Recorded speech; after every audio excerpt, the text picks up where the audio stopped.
This week on the Crypto Planet, a thief, a car, and a turkey. They all made the news in the world of crypto. So, here we go for a news roundup with 7 Days in Crypto.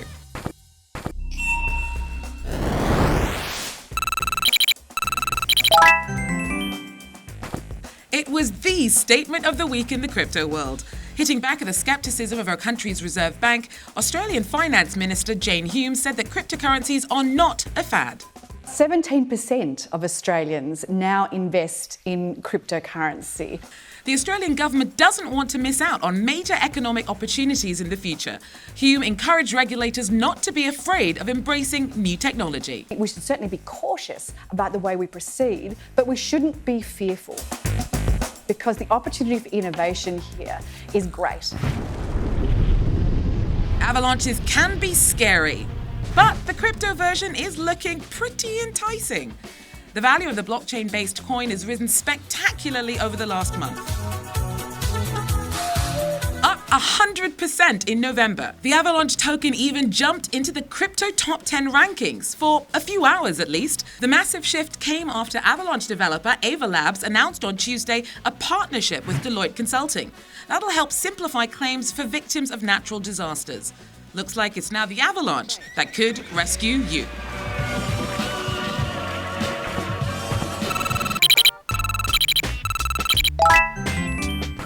Where there's opportunity, there are opportunists. And some start early. Ask this kid from Canada. Is this your homework, Larry? Hamilton's police arrested a teenager who stole $36.5 million in crypto. The largest cryptocurrency theft from one person in North America. The young plunderer used a SIM swap attack that was uncovered by cybercrime investigators working with the FBI and the US Secret Service.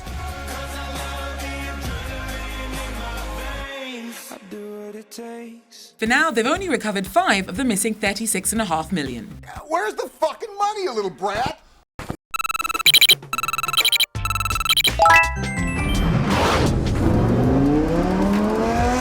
You can now buy a Lamborghini with your Shiba Inu coins.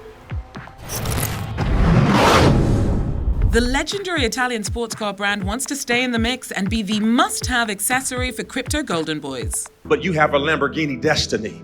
If that gets you revved up, you'll have to go to Las Vegas, though, where Vegas Auto Gallery is, for now, the only Lambo dealer to take crypto payments.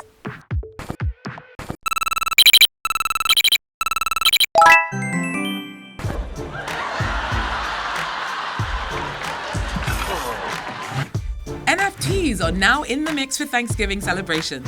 Macy's, the famous US chain store, made NFTs from its spectacular annual parade balloons shown in the streets of New York City. From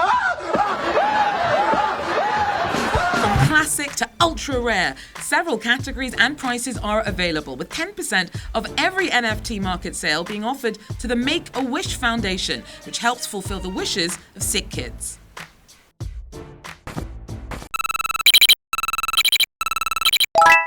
For those hoping that the metaverse would be a world without borders, think again. Barbados Slim, what are you doing here?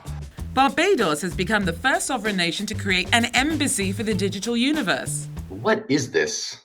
Are we recreating national identity in the metaverse now? Details are still sketchy, but the concept could develop a range of services, from straightforward e-visas to a virtual teleporter. It's unclear what those e-visas will grant access to. Different country, different vision. The Iceland Wars. Iceland's not keen on the metaverse. Enhanced actual reality. The Nordic island prefers real land.